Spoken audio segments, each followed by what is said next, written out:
Recording बंद करने के लिए वापस टैप कर सकते हैं। अगर कुछ भूल की हो या रीटेक लेना है, आप आसानी से अंडू करके पिछली क्लिप को हटा सकते हैं और अगर उस क्लिप को वापस लाना है तो रीडू टैप कर सकते हैं। आप स्पीड टूल से आपकी रिकॉर्डिंग स्पीड भी कंट्रोल कर सकते हैं। जब हम अकेले शूट करते हैं, हम टाइमर का इस्तेमाल करके काउंटडाउन टाइमर सेट कर सकते हैं, जिससे रिकॉर्डिंग ऑटोमेटिकली उतने सेकंड्स में शुरू हो जाएगी और हम हैंड्स फ्री क्रिएशन पे फोकस कर सकते हैं।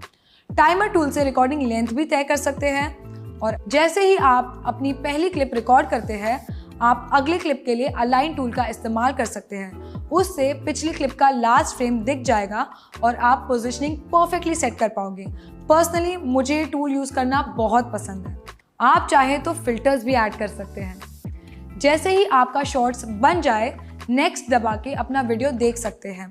अगर आपने रिकॉर्डिंग शुरू करने से पहले म्यूजिक ऐड ना किया हो